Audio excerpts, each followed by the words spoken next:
امریکہ نے ایک جانب اور مغرب نے اپنی معاشی قوت کو استعمال کرتے ہوئے فوری طور پہ طالبان کے افغانستان کی معیشت کو گھٹنوں بٹھا دیا ہے۔ دوسری جانب چین کہتا ہے کہ وہ افغانستان کی معیشت اور افغانستان کی یعنی کہ طالبان کے افغانستان کی تعمیر نو میں بھرپور کردار ادا کرے گا۔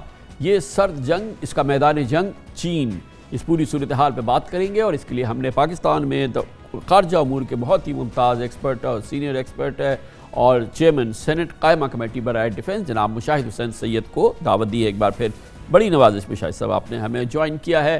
امریکہ نے اپنی سیاسی مسل دکھائی ہے، 24 گھنٹے کے اندر اس نے افغانستان کی معیشت کو ڈھیر کر دیا ہے، وہ گھٹنوں بیٹھ گئی ہے۔ دوسری جانب اب جب یہ حکومت باقاعدہ بنے گی تو یہ معیشت اس قابل نہیں ہوگی، ایک بینکرپٹ کنٹری ہوگا۔ اب اس کی نگاہیں چین کی جانب ہے، کیا چین اتنی پھرتی سے آئے گا اور افغانستان کی معیشت کو ریوائیو کرے گا؟ یہ عالمی جنگ، چین اور امریکہ کی سرد جنگ کا میدان جنگ جو ہے وہ اب لگتا ہے افغانستان بن گیا ہے۔ السلام علیکم کامران صاحب، اور آپ کے ویوز کو میری طرف سے بڑا السلام علیکم۔ اور یہ واقعی لگتا یہی ہے کہ 15 اگست کے بعد یہ دوسرا بڑا شاک پہنچے گا مغرب کو، اور خاص طور پہ ہندوستان کو۔ جو انٹرویو آپ نے سنایا، جو گفتگو چینیوں نے بھی کی، امریکہ سیاسی اور فوجی جنگ تو ہار چکا تھا 15 اگست کو جب ان کا انخلا ہوا اور جنگ ہارے طالبان سے۔ میرا اپنا تجزیہ یہ ہے کہ یہ جو آئندہ کی جو سیاسی جنگ بھی وہ اور کولڈ وار بھی جو کوشش کر رہا ہے وہ کامیاب نہیں ہوگی، کیونکہ چین نے بروقت ایک متبادل راستہ دے دیا ہے افغانستان کے لیے، جس طرح انہوں نے پاکستان کو دیا تھا سی پیک کے ذریعے 7 سال پہلے، جب پاکستان میں کوئی انویسٹ کرنے کو تیار نہیں تھا کہ دہشت گردی ہے، حالات عدم استحکام کے ہیں، اور یہ ایک راستہ جو دے دیا ہے اس سے افغان طالبان کی جو حکومت آنے والی ہے اس کو بھی تقویت پہنچے گی، اس خطے میں بھی استحکام آئے گا، اور آپ دیکھیں گے کہ چین کے بعد روس بھی اور قطر بھی، اور میرا خیال ہے یہ جو امیر عرب ممالک ہیں UAE اور سعودی عربیہ، یہ بھی اس دور میں شامل ہو جائیں گے کہ کس طرح ہم افغانستان کی ریکنسٹرکشن میں شامل ہوں، کیونکہ افغانستان کی اپنی اہمیت ہے اور اس سے پاکستان کو بھی اور اس خطے کو بھی بہت فائدہ پہنچے گا۔ اچھا یہ بتائیں کہ اب اس کے لیے تو چین کے لیے تو ایسا لگتا ہے کہ ایک ایک دن، ایک ایک ہفتہ بڑا امپورٹنٹ ہے جب ان کی گورنمنٹ فارملی اناؤنس ہو جائے گی۔ کیا ہم یہ اسیوم کریں کہ چین کے پاس ایک ورکبل پلان ہے جو کہ فوراً آپریشنلائز ہو جائے گا اس پوری صورتحال میں، یا چین بھی جو ہے وہ ایک ویٹ اینڈ سی کے اپروچ پر ہوگا؟ کیا چین کی قیادت اور چین کا سسٹم کس طریقے سے کام کرتا ہے؟ کیونکہ میرا گمان یہ ہے کہ شاید وہاں پہ گرانٹس اور یہ فری امداد وغیرہ کا تو تصور نہیں ہے شاید۔ دیکھیں جی، چائنا کی جو ایک تو ہے بڑی دوررس اپروچ ہوتی ہے اور ایک جامع اپروچ ہوتی ہے، اور وہ تجزیہ کر کے دیکھتے ہیں۔ اب اس خطے میں جو دو ہمسائے ہیں افغانستان کے ساتھ، ان کے ساتھ تو ان کا بلو پرنٹ تیار ہے۔ سی پیک ایک کامیاب پروجیکٹ ہے، 7-8 سال سے چل رہا ہے، اور اسی سال میں اپریل میں انہوں نے ایران کے ساتھ ایک بہت بڑا معاہدہ کیا اسٹریٹجک پارٹنرشپ کا، وہ بھی سی پیک کی طرز پر تھا۔ تو میں تو کہتا ہوں کہ یہ PIA بن گیا ہے، پاکستان ایران افغانستان، ایک نیا کریسنٹ آف کنیکٹیوٹی۔ اور آپ دیکھیں گے چائنا کے پاس یکے بعد دیگرے چیزیں ہوں گی۔ ایک خود طالبان کے جو لیڈر ہیں ذبیح اللہ مجاہد نے کیا کہا ہے اس اٹالین اخبار کو، انہوں نے بات کی ہے ریکنسٹرکشن کی، انہوں نے بات کی ہے بیلٹ اینڈ روڈ انیشیٹو کی، انہوں نے بات کی ہے مائننگ کی، اور پھر اس کے علاوہ ہیومینیٹیرین سپورٹ کووڈ-19 کے حوالے سے۔ یہ سارا پیکج چائنا کے پاس، یہ مینیو جو ہے کنسٹرکشن کا، امداد کا تیار ہے، اور جب ضرورت پڑتی ہے تو چائنا جو ہے گرانٹ بھی دیتا ہے۔ آپ کو پتہ ہے گوادر میں انہوں نے گرانٹ دیا، پھر ہمیں جب 2019 میں مسئلے آئے تو $2 ارب کا انہوں نے ہمیں دیا گرانٹ، جس میں ریبیٹ بھی تھا ہماری ایکسپورٹس کے لیے۔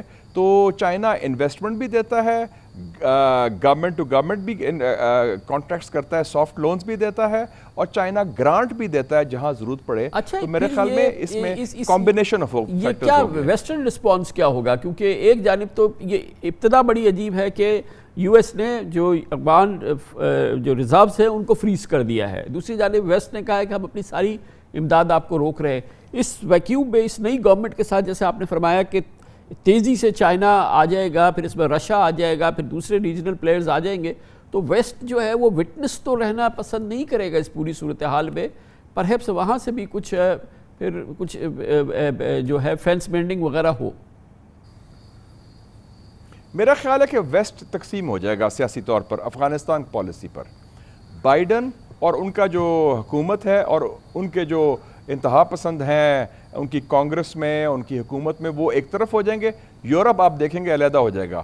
آپ خاص طور پہ برطانیہ، فرانس اور جرمنی اور وہ یورپین یونین کو لے کے جائے گا آہستہ آہستہ. ان کے لب و لہجے میں فرق ہے، ان کے رویے میں فرق ہے. آپ نے انٹرویو دیکھ لیا ہوگا سر نکلس کارٹر کا جو چیف آف ڈیفنس سٹاف ہے برطانیہ کا اور جو جنرل باجوہ کا بڑا یار بھی ہے. اس نے کیا کہا تھا کہ یہ تو نئے طالبان ہیں، ان سے ہمیں تعاون کرنا چاہیے. اور ڈومینک راب جو ان کا وزیر خارجہ پاکستان آیا ہے اس نے بھی یہ کہا ہے کہ ہمارا ان سے کانسٹنٹ رابطہ ہے. تو امریکہ میرے خیال میں MI6 کے چیف بھی آئے تھے پاکستان، وہ بھی جو ہے وہ یو کے کی تمام جو national security establishment including prime minister ان کا وہ لب و لہجہ نہیں ہے طالبان کے حوالے سے جو کہ یو ایس کا ہے. دیکھیں یو کے سمجھتا ہے افغانستان کو. انہوں نے 3 جنگیں لڑی تھی 19ویں صدی میں، اور وہ جو 1842 والی جنگ جس میں ایک برطانیہ کا ڈاکٹر تھا ڈاکٹر برائیڈن، اکیلا گھوڑے میں گیا تھا جلال آباد، وہ مار کھا کے سارے باقی 4,500 فوج وائپ آؤٹ کر دی تھی افغان حریت پسندوں نے. تو یو کے کو معلوم ہے کہ اس سے ہم افغانستان میں اپنا اثر بھی رکھیں، ان سے رابطہ بھی رکھیں اور اس کے ذریعے پاکستان اور چین کے ساتھ بھی رابطہ رکھیں. تو یہ میں سمجھتا ہوں یہ فرق بڑا واضح ہوگا اور یہ مغرب تقسیم ہوگا اور افغانستان کو تنہا نہیں کر سکیں گے.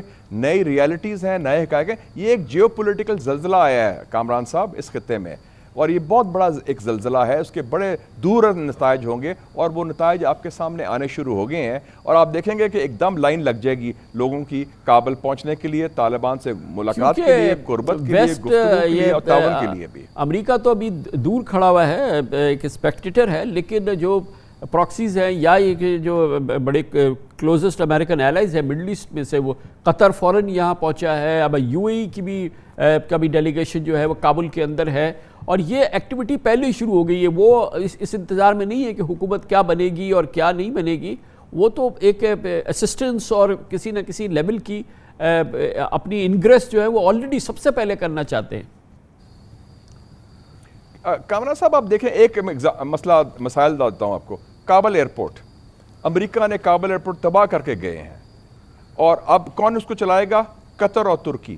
ترکی نیٹو کا ممبر ہے، واحد مسلمان ملک ہے.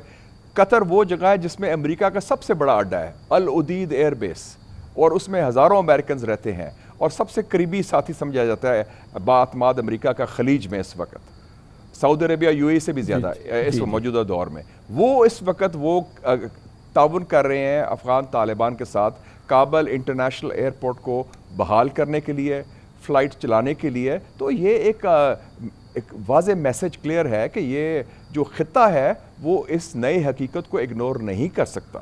اور امریکہ کو آپ نے خود بھی دیکھا کہ امریکہ کا CIA چیف بھی تو ملنے آیا تھا پچھلے ہفتے. وہ 2 جگہ گیا ہے صرف، ایک اسلام آباد پاکستان آیا تھا CIA کے چیف، اور دوسرا وہ کابل گیا ہے افغان طالبان سے. اگر CIA کے چیف بھی آ کے مل سکتا ہے تو افغانستان کی اہمیت ایسی ہے کہ سونر اور لیٹر امریکہ کو بھی وہی کام کرنا پڑے گا جو اس کے مغربی حلیف کریں. جو پاکستان کو کہتا رہا وہ نہیں کیا، اب کریں گے، اور جو چائنا اور رشیا، ایران، ٹرکی، قطر، پاکستان کر رہے ہیں.